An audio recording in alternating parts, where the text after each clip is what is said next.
what you're gonna need. A rusty kitchen knife, 2x2, a wedge, what is this called? Dowel. Dowel, and a branch.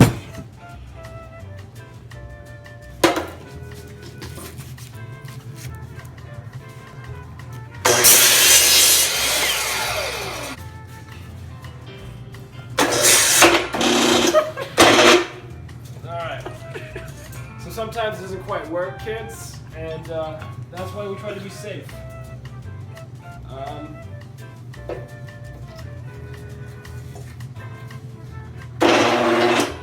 Man, it doesn't want to go.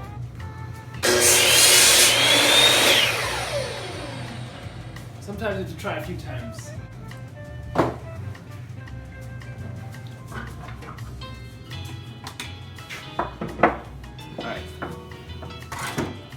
Second step is you want to go to the drawing board. We're going to use that king size marker once more. And we're going to make sure that we have a plan as to what we're going to do. So you got to know where you are in the equation. And then you got to know what you're thinking.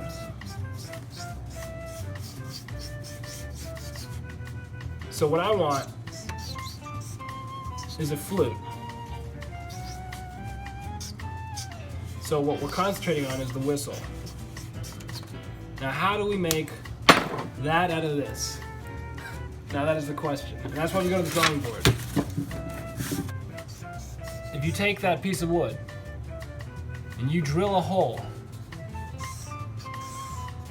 with a drill like this, and this drill goes right there, and then you cut there and there, you should get a whistle.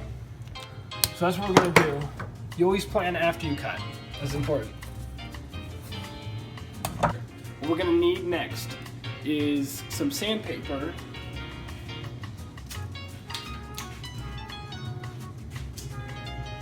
Probably turn this off, right? We don't wanna do this like last time. Okay, can't find the sandpaper. So we're gonna go ahead and continue on without it at this point. It's more of an aesthetic thing anyways. This is what we call a vice grip.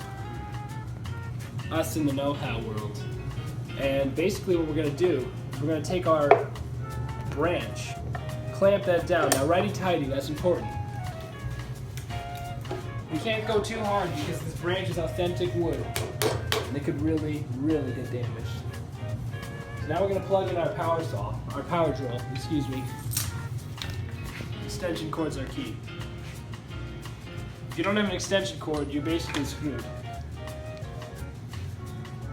So this humongous drill is only going to do us good if we're extremely, extremely precise.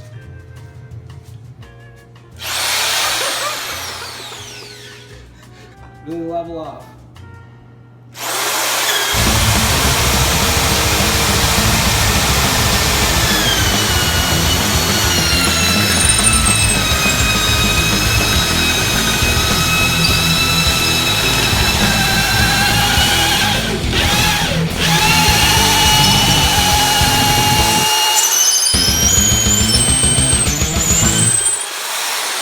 So see that smoke? That smoke is a very good thing. It's a good thing.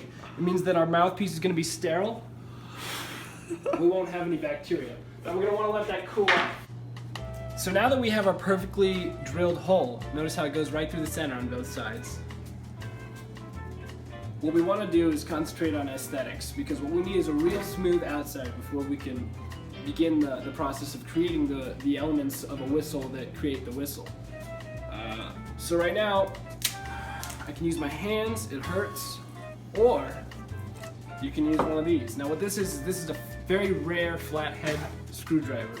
There's only 3 places in the United States that I know of that sell this, and that's Home Depot and Lowe's and True Value Home Hardware. And those are only located, to my knowledge, in Carbondale, Illinois. So if you don't live here, I don't know where you're gonna get this. I think that they sell them. There's one maker that also makes them in China. You might not have heard of it. It's a pretty exclusive brand. It's called, what's it called again? I forget the name every time. Whistle. Oh yeah, it's kind of hard to pronounce. Weasel. Not American. So we're just chipping away at the excess right here. Because any excess is going to result in ugliness. Got it. Okay, so we got all the bark off. Now we need to sandpaper.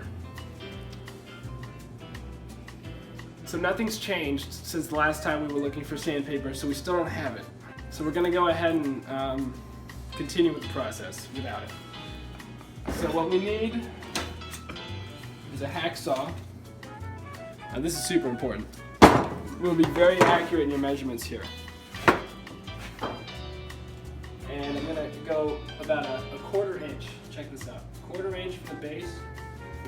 I know exactly what that is. Oh no, we're gonna go a little further actually. Scratch that, 3/4 inch. But again, anybody can learn. So that's our first incision. We can make it a little deeper.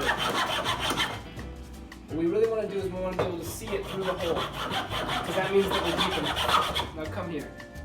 See, we're not quite deep enough. You can't see it through the hole. Can you see that? No, you can't.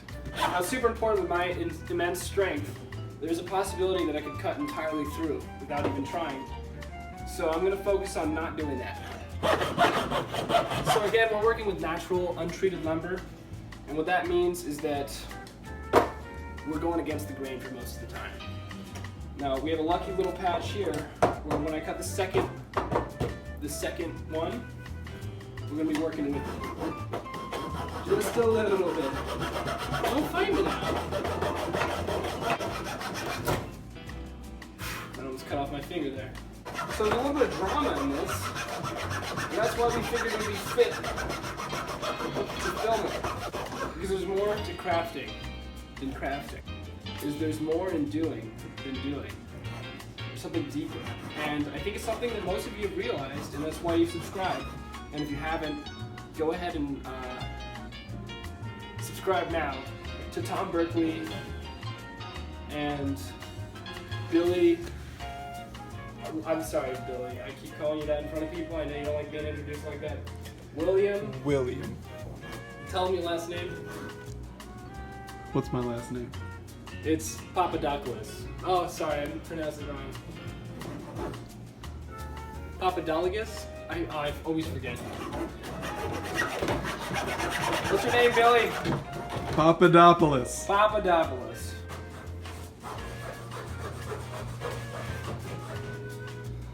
Holy shit. We're about a quarter of the way there.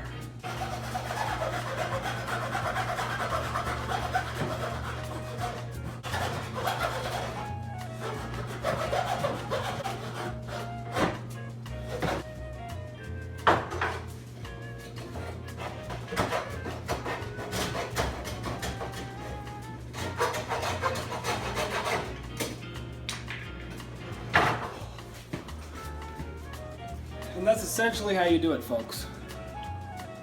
Got a nice little cut there.